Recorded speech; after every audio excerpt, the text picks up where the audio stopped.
Very good. Thank you so much, Susan. I appreciate it. So what we wanted to talk about today, and I think we'll do that first with looking at project management. This is number one of three project management sessions that I'm going to give. This is the first one on stakeholder feedback, and kind of use the analogy of American football. It's not my most favorite analogy, but I think it's probably one that most of us understand. When I look at stakeholder feedback, I really think of the idea of blocking. It's you're out there trying to control the field so that you can move forward with your project. It's really critical to continuous improvement in any company or organization. You really have to look at stakeholder feedback as crucial to that. It's for us, we look at it as, stakeholders are our customers, people within Athens Group are the companies we team with, shareholders, regulators, the whole repertoire. And I'll talk about each one of these individually. And again, we monitor stakeholder feedback at a minimum a weekly basis. And that's one of those things that you really have to commit to and get that feedback. What I want you to understand or take away, what I'd like you to take away from this is that you can do continuous monitoring and improve stakeholder relationships throughout it. So this is one of the areas that we'll talk about today. The next session that we're going to have, which will be on the 11th of October, again, 2 of 3, looking at more of the basics of project management. We're going to talk about continuous status monitoring. And again, this is critical to the success of a project. We do that continuous type of monitoring on our projects. And that continuous monitoring doesn't mean that we're looking at something every second, but we're looking at it over a defined period of time as we're doing the development of our projects. So this is, again, the second part after blocking, we're talking about tackling. And then the third one is IV&V, the independent verification and validation. And I put this down kind of as a fumble. I know you're thinking, well, wow, that's where all the testing goes on. That's where you validate and verify. We've been part and parcel of an independent verification and validation project through the Cockrell School of Engineering at the University of Texas here in Austin. And this was for a long-going state project. And I'll talk about how we did the independent verification and validation. But the reason why I titled this with a fumble is that within the realm of project management life cycles, development life cycles, and budgeting, what I've seen over quite a long period of time is that when the coding and when the design and when the requirements change and it starts pushing the project out, the first thing to go is testing, or at least cut short. And that's a critical component that I know a lot of you can probably relate to. You've probably seen it in your own experiences. And I think that's one of the areas that we want to talk about. But that's, we talk about those 3 basics and how these all tie together. So that's what the 3 sessions will be about. I invite you to sit through not only just this one, but also the other 2. So today, I want to talk about some stakeholder feedback and the idea of how do we handle the feedback. How do we look at defining stakeholders and where do they fit within our project management scheme and actually within our company scheme itself? What I'd like to talk about, and basically 4 main areas, is how do you identify interested parties or stakeholders? How do you prioritize them? And I've got really 2 ways to prioritize them. The first one is going to be a matrix to show where their impact is. And the second one is part of the communication plan. And the communication plan is going to evolve directly from, as you prioritize them. I look at it from the point of view of fairly simple and straightforward. Do they directly impact the project success? Do they directly impact company continuity? Is it going to be a company ending event if you don't address the stakeholders and the stakeholder needs? Does it indirectly impact plan, project, process success? And finally, is it merely administrivia? And I think that that's one of the areas that we have to be very careful of if we're, as project managers, as development managers, even as developers ourselves. We have to be careful that we identify those things that are not adding value. They have to be done, but they're really not value add. And that's a critical way to look at how you then communicate and how you prioritize them. And then by the priorities, you got to develop a communication plan. And then lastly, you're going to have to execute that communications plan. And for those of you out there who are PMPs, have been through the PMI, you can see that this is the way that's set up also within PMI and within within what you learned as a PMP. So, what's the stakeholder? I use really the two definitions, use PMIs and then the ISO definition. In PMI, the formal definition is individuals and organizations who are actively involved in the project or whose interests may be positively or negatively affected as a result of project execution or successful project completion. So that's, the 1996 definition, and it works just fine today. So when you look at who are your stakeholders, it's very important to recognize, the environment you're in, the full width, breadth, and depth of your stakeholder pool. And you also want to look at it from the point of view of how can stakeholders help me? I think that's the first step you want to take. Most of us, when we think of stakeholders or get talked to about stakeholders, most of us look at it from the point of view of, oh, these guys are a real pain. I've got to communicate with them. They're going to take time away from my project. I've really got to be doing X, Y, Z on the project. I don't have time to talk to these people. Well, if they're a stakeholder, you have to make time. The ISO 9001:2015, they've now changed the word stakeholder to interested parties. I don't know why, but that's what they changed it to, and they changed it to back in 2015.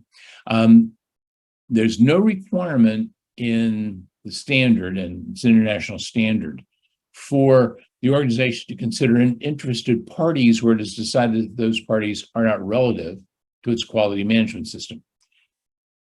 It's for the organization to decide if a particular requirement of a relevant interested party is relevant to the quality management system. So this is now a very interesting approach. It's not as prescriptive as PMIs. It's just saying, you decide who you want them to be and how you put them together. Now, from a functioning point of view, and I'll show you how we determined our stakeholders and how we communicate with our stakeholders. But on the other side, when we get audited, and you get audited every year for your certification, to keep your certification current, I've worked with numerous auditors, and they take a very strong stand on, have you identified your stakeholders? And then your quality management system, as you put that in place and work through all of the aspects that you've defined as your quality and what you define as quality within your own environment, you have to keep relating back to your stakeholders. It's very important to be able to understand who your stakeholders are and recognize them as the ones that have the most impact on your product. Because getting certified, and I found we got our first certification under ISO 9001:2008, and we've been certified since 2010. And it's important to keep that in mind, and it helps to form how do you address and how much effort do you put into addressing things that are part and parcel of the requirements for getting a job done or working with a client. I'll talk about this a little bit more as we identify each one of our stakeholders. But I really do like the 9001 definition. It gives you the ability to decide who are the stakeholders. And once you decide, you want to be able to document it and you want to be able to use that within your organization. Think about having project meetings where somebody comes in from somewhere else in the company and starts interacting with you. The first thing you have to ask is, are they a stakeholder? And how much of a stakeholder are they? And then you can be fairly strong about taking their advice or not taking their advice, or thanking them very much for sitting on the meeting, but please don't come back again. Those are the types of things that, having defined the stakeholders, you then can move forward and use that throughout your project development or within the overall processes that you have that you're managing. So understanding what's a stakeholder, you want to pick a definition for what a stakeholder is, and then what you want to do is you want to define your stakeholders. So here's our stakeholders. And we define these by looking at who our customers were, how we had to segregate them, put them into different buckets. This was kind of a learning experience because many of our customers don't even understand that they're in a different bucket. Our personnel within the company, shareholders, regulators, facilities, suppliers, equipment vendors, and then any other stakeholders. So this is how we define them. These are the classes of them right out of our ISO, our quality management system. So when I think of the customers, and most times we think those are those can be the most important, and many times they can, but they can also have kind of an equal basis with others. Global operators, the customers who are global operators. We work with large companies, and a global operator to us is an Exxon, a Shell, a Nefgas, and yes, that is a Russian company, and yes, we do have an office in Russia that we're trying very hard to close. So we understand what happens when you get different types of stakeholders involved in global events. But these are the major oil companies. These are very much major oil companies. There are also smaller global operators, smaller oil companies who maybe work in 3 or 4 or 5 countries. But all in all, these global operators are companies that do work in multiple countries, multiple places around the world with very different issues in each one of those places.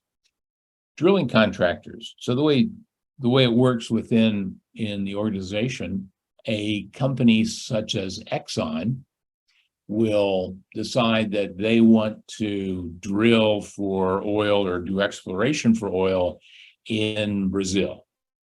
And what they'll do is then they'll contract with a drilling contractor, somebody like a Transocean. And Transocean has got hundreds of drilling vessels. They're all over the world. They're also a global operator, but they're a drilling contractor, and they will be contracted with by an Exxon. For us, our client could be Exxon for a contract, or our client could be Transocean, or it could be the both of them.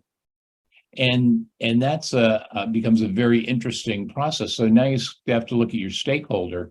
Is your stakeholder your client, or is it your client's client? But they're still a stakeholder, and you've got to address them as such. There's also consortia that that you'll end up in your global operator. We worked on several in the Gulf of Mexico, where it was Shell and Pemex, which is, Shell's a Dutch company, Pemex is a Mexican company. So you're looking at, how do I divide up, how do I understand what I deal with each of these stakeholders? Now we bring shipyards into the mix. We work for drilling contractors in shipyards for the build or the refurbishment of new assets, new drill ships, new types of assets that are going to be out there. So part of what we would be doing is we could be managing the project. We could be doing all of the verification and validation of the equipment. We could be doing safety checks on things. We could be doing risk reduction, but we have to work with the shipyard itself. And again, the shipyard is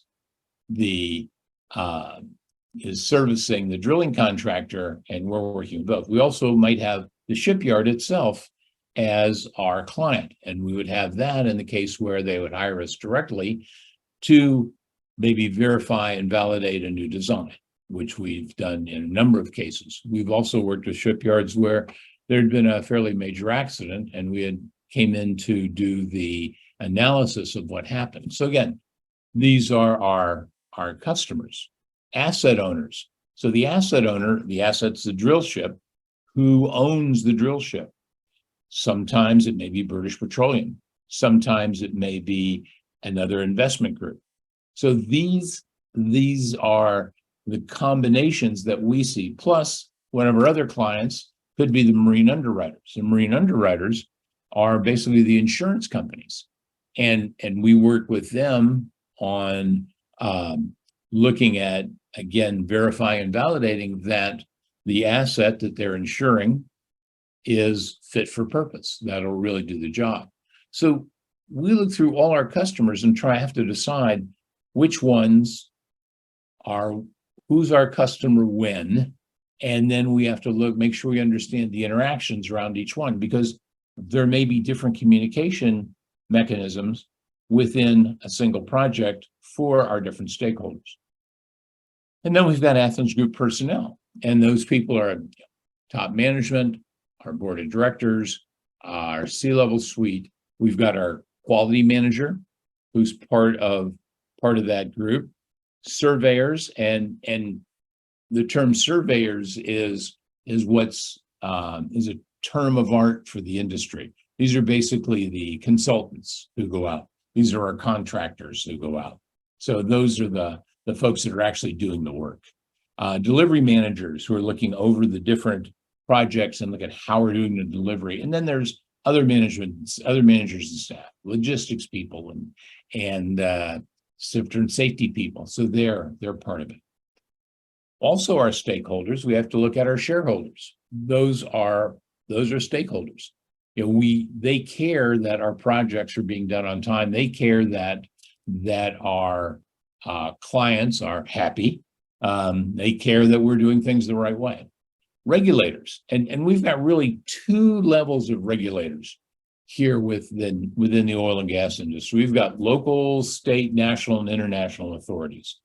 And depending on where you're working, if we're working in Texas, in the Permian Basin, all on land, which is out in far west Texas, we have local and state regulators that we have to worry about, that we have to make sure that we keep them informed of what's going on. Still working in Texas, but if we go offshore into the Gulf of Mexico, then we have national. We have the U.S. All of the different environmental agencies and labor groups and so on that we have to address as regulators. And then finally, if we go a little bit further offshore in the Gulf of Mexico, where we're in international waters, and we have international authorities that we have to worry about. And these are, all of these levels have different regulators and different requirements, but they're all stakeholders, because any one of these can shut down a project. It takes, every one of them has to say yes, but only one of them has to say no to kill your project. These are very important stakeholders. Class societies, classification societies.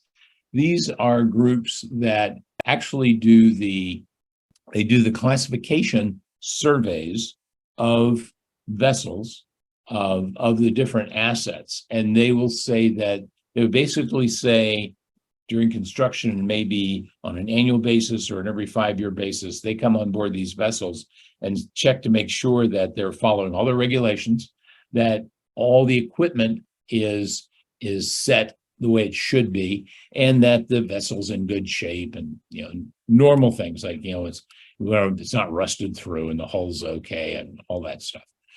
But these guys are very important because many times we'll go in before the annual class, and we'll do the survey ourselves so that it's easier for them to pass. Facilities. So facilities are different than the shipyards. And we learned very early on that it was critical to address the facilities, because many times we might have to work within a factory setting. We might have to work within a shipyard. We might have to work within different types of office spaces and office complexes. And especially with, in the last several years with COVID, this became even more and more important that we had to address the facilities because of the regulations that they might have in place for social distancing, for being able to support operations like this, where you can have a Zoom meeting with 30, 40 of us, online at one time. So we realized that the facilities became a stakeholder also. Suppliers, and this is important for us when we looked at suppliers other than equipment vendors, but suppliers are, as simplistic as it may seem, one of the critical areas in all of this equipment are the things like gaskets. And who are the suppliers for that? We're engineering guys. We're software engineers, mechanical engineers, electrical engineers. And what we need to make sure, because this becomes a very critical part, especially in the supply chain issues we have today. So think of the supply chain issues you have in your own organization, and have you decided that your suppliers are part of your stakeholders? We realized this was a critical area long before we had the supply chain issues we had today. And when we defined them, it was when we were working on projects in Singapore, Malaysia, Russia, Brazil, and multiple places in Africa. And you realize right away that you've got to have suppliers that can actually get their product through customs. So that was one of the critical areas, and we decided that we were going to make suppliers part of the stakeholders. Equipment vendors. Now, equipment vendors are a major part of putting together the package, a drill package for a drill ship. So just for comparisons, the magnitudes, a drill ship today, it costs about $1.5 billion with a B dollars to build. It costs about the same amount of money as a run-of-the-mill semiconductor fabrication facility. And the biggest part of that, the most complex part of that, is all the equipment. And that equipment may run $700 million. So this is one of those areas that the equipment vendors have an enormous impact, and they're really important stakeholders. And then finally, we put in another group. We're engineers. We always know that there's something else that's going to come down the road that's going to bite us. So we put in, the delivery of services can be impacted, that can impact or be impacted by a variety of types. So we look at the needs and expectations of different stakeholders. And as we plan and execute a project, we decide, are there other stakeholders that are going to impact our current set of stakeholders? So that's why we put the other category in there. So how about stakeholder assessment? One of the ways I can kind of put my stakeholders into areas where I can understand how they function, how I want them to function, and how I want to take care of them is is really to put them into this matrix. So here's the first matrix. I've got two types of matrices that I'll present. This is the first one. And so what you want to do is you want to identify and place the stakeholders on the grid based on their level of impact that they can have on their, the project success and maybe their current support for the project. And then this is all part of communications. I need to tailor the communications to each group based on the category. So if I have this group down on the bottom, the lower left, which is low, which says keep informed. These individuals only need to be kept aware of the initiative progress, respond to inquiries, as appropriate. These are the ones we just need to keep informed. Above that, the high impact, low support are ones where you have to address concerns and engage, design ways to engage these individuals. They don't necessarily support the initiative, but you want to help them to understand it, maybe get involved if possible. This is really the group that you need to sell. And you're selling to them because you want to make sure that you eliminate any negative ideas that they may have about your project. And I'm sure you've seen numerous people throughout your organization as you've been running projects and working on projects where their negative ideas have impacted what you're doing. Over on the right, the lower right, involved is needed. They've got they can have high support but low impact. If you need support, if you need to address something that say you're giving a pitch for more funding. I always found that when I was working in the semiconductor area, and I was working for a company called Crystal Semiconductor here in Austin, which is one of the first real audio companies building audio chips. I had three different groups that worked for me, and every 3 months I had to go back to California where the headquarters was, and I wasn't asking for more money. I was justifying the money I was spending. So I realized right away who I needed to have on my side to do this, to give me the support that I needed. And to me, they were an important stakeholder. And then finally, the high support for the project and high impact. You want to enlist help, support, and lead them. So these individuals, you want them to champion the initiative, and they want to be the leaders in communicating your value proposition. That's going to be very important to you.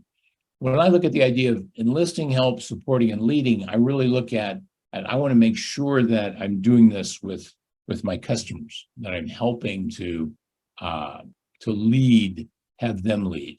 So here's my assessment grid when I put this together. So when I look down at the bottom to keep informed, I want to keep informed shareholders, and I want to keep informed my local, state, national, international authorities, my regulators. I want to make sure they're informed all the time. Now, when you say keep informed, there's numerous ways you can do it. My approach has always been to give them lots and lots and lots of information. And I always operated on the idea that with shareholders and with auditors, you want to have a high thud factor to the reports you're giving to them.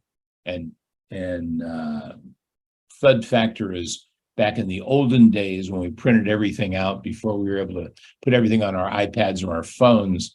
The idea of being able to drop this enormous report on the desk or the conference room table with a large, loud thud was your thud factor.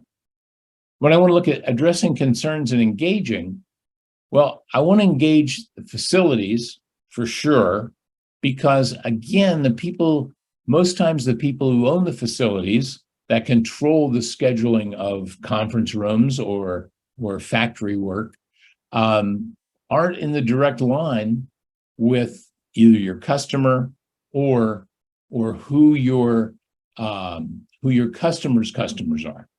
So that means you really need to make a separate effort on them. Also concerns and engage, address concerns and engage. You want to look at within our own personnel and make sure the surveyors, quality manager, and delivery managers are all they have their concerns addressed, make sure that there's feedback, that they're engaged, because they've got a high impact on the project success. And then 4B, so 4A was down below, keep informed, but the classification societies, you want them to be engaged. You want to make sure you address any concerns, because again, they're one of those organizations within your stakeholders who you have to have them say yes, but they can very easily say no. And you want to keep them informed.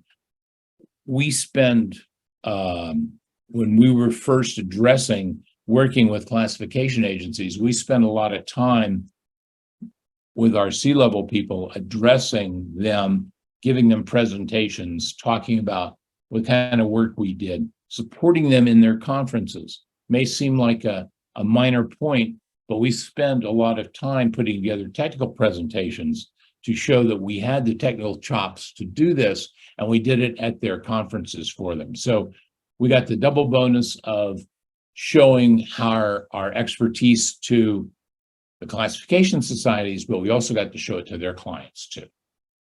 Involve as needed over here on the far right.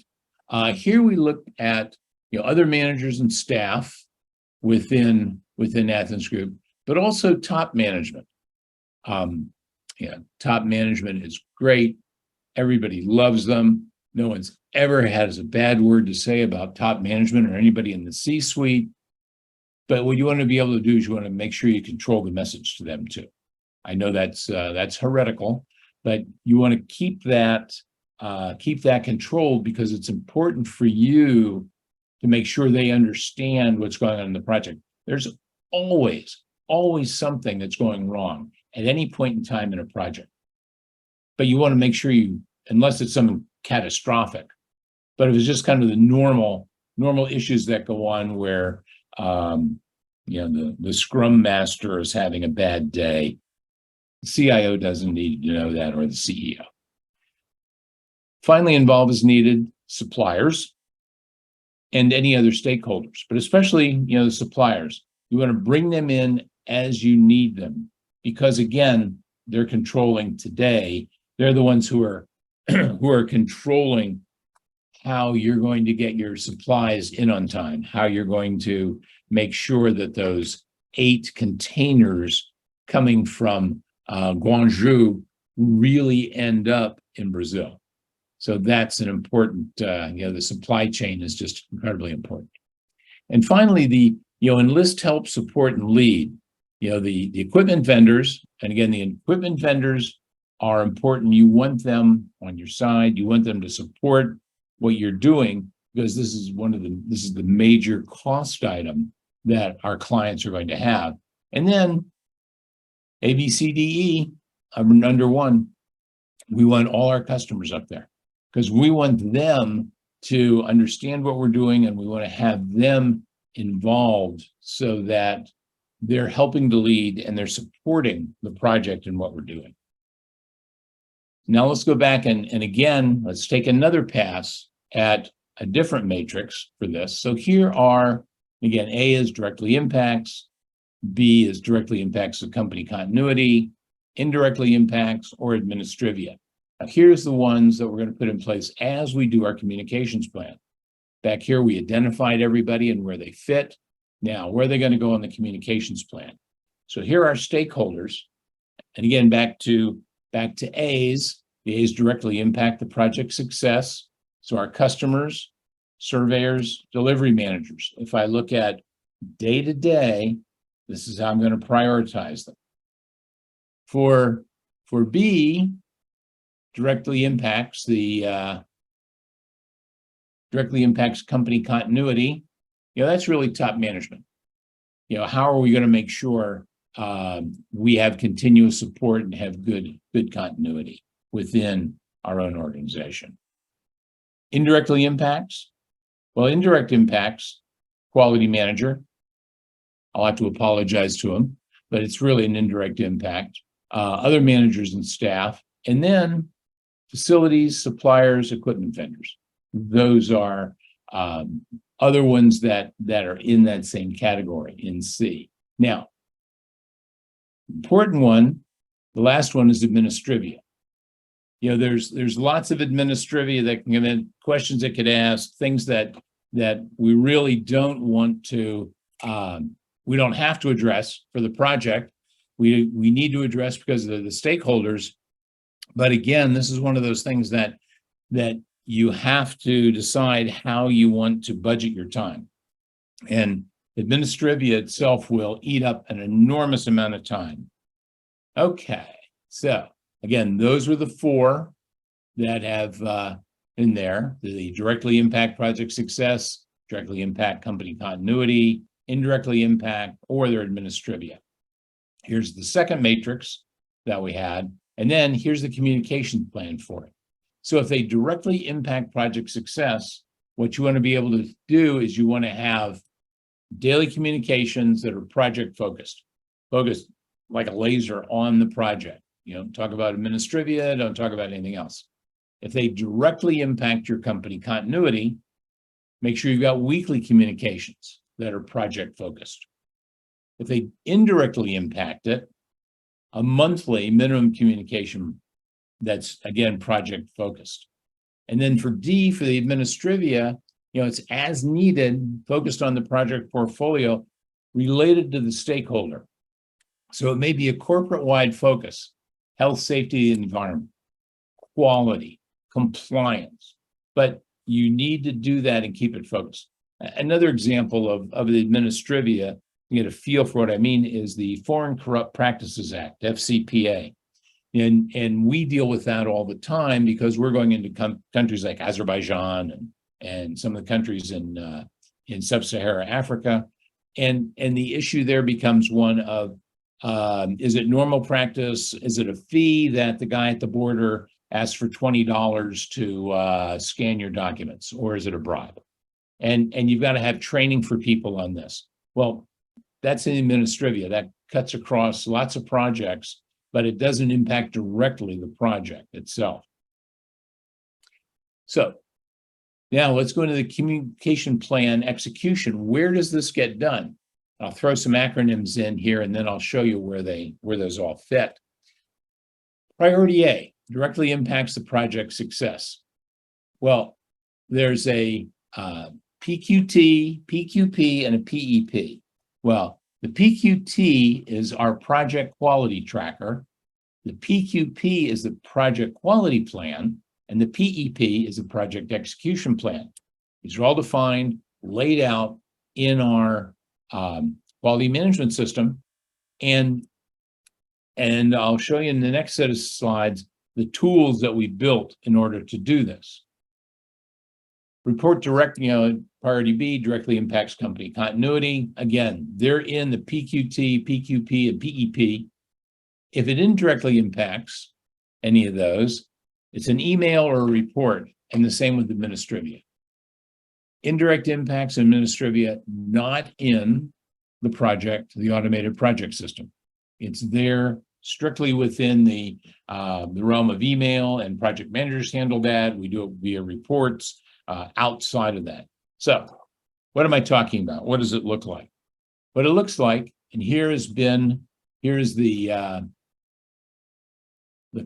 front page of our tool that we built, and we do our stakeholder communication through this. And this is also how we manage our projects. And it was built with our quality management system in line. So the project quality tracker, and then project details, the project quality plan, project execution plan. Those are all in here. And we built this just so that we could make sure that we managed our stakeholders while we were managing our projects. So what they look like, there we go. So here's the main menu and the opportunities. So I can look at at all of the what opportunities are there, what stage are they in, so that I can then pick one to see if there's any issues. So if there's any type of communication that has to be done, what's actually been done with the projects and so on. I can then look at my active projects. This was all the opportunities. This is active projects. So here I've got a set of active projects within my within the arena, and I can pick any one of these, and I can see then where I am in the project, what work has to be done. I can see the customers. Here's my, there's some ExxonMobil, Chevron, Transocean, just the same folks we were talking about. So those are it's on the main menu. I can then go into each one of those individual ones. So let's go to PQT. So here's my project quality tracker, and this is for XOM, which is Exxon. This is Guyana, blowout protector support 2021. So I can see that, I've got green checks and little red marks that tell me that I haven't gotten things done that I need to make sure those are addressed. And I address some of those within my communication, but let's look directly at this guy first. So notes come up, should run through the end of 2022, which it is doing right now. I can go back and look at another one where see some of the problems. Now I need another weekly checkpoint. So what I realize as I go through this is that here's stakeholder communication. It's telling me that I've got to go out and ensure that I get a weekly checkpoint in as part of the communication with my client, with my stakeholders. So all of this then is wrapped up in how I manage my project, but it's also in there to let me handle all of the communication needs that I've got. Here's another one. I can look at this one for Chevron, and again, it just has within the project quality tracker. I just have to do something within the project execution plan, but it lets me know that so I can review these. And this is reviewed by project managers. It's reviewed by the quality manager. It's reviewed by delivery managers, so that everybody understands if there's a need, it's highlighted and the communication is taken care of. So here's the one for the Titan support. This tells me, again, I can see who my customers are. I can see the stakeholders right here. I know who the account owner is, who's one of my stakeholders.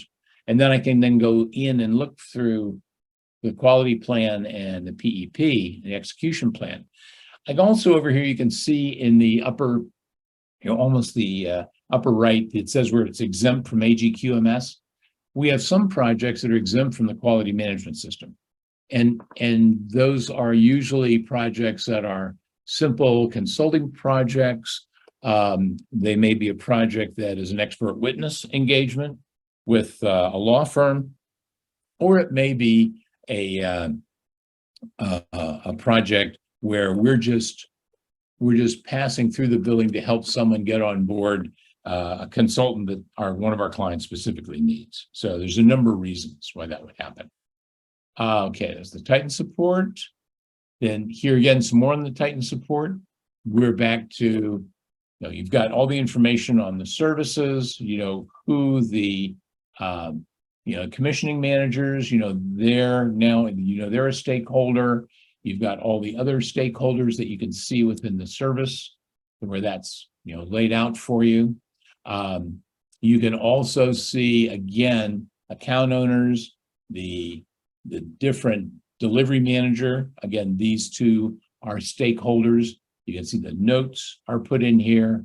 And again, things are, if they need to do a sign off, if they need to do a startup checklist, all of this is within the project quality plan, and it facilitates the communication so that I can have stakeholder communications, because I've identified them here and everything gets tracked within one place, as opposed to having a quality manager do it.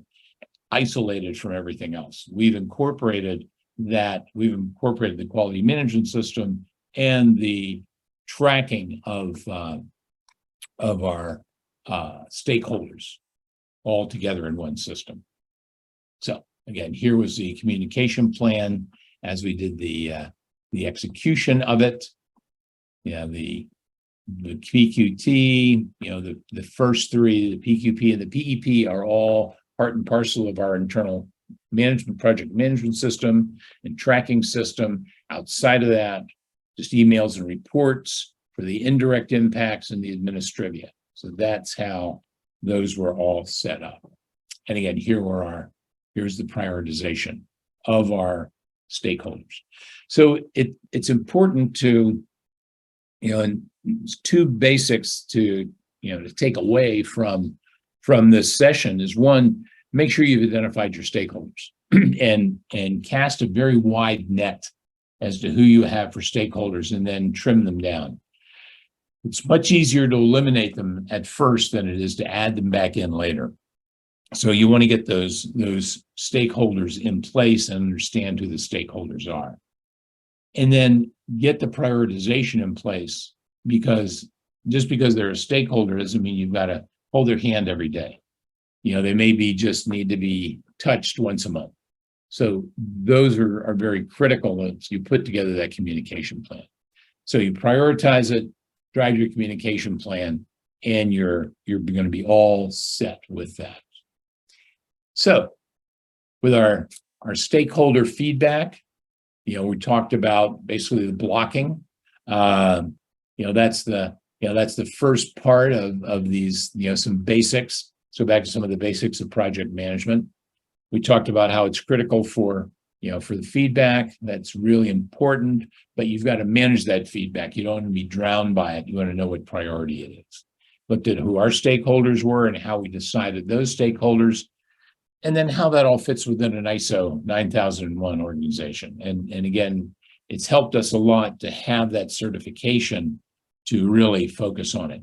You don't have to go get certified. You can just grab a copy of ISO 9001 and decide how you would put it together on your organization. Also, the other critical aspect of it for us, as you can see from the work we do offshore, there's a certain element of risk involved, and we want to de-risk our projects, and that's helped us through ISO 9001. So next up, hope to see you back again on the 11th of October, and that was our blocking. Don, we thank you so much for presenting with us today. Thank you, Susan. You're very welcome. And again, thanks to all the attendees. Appreciate you taking your time. Cheers.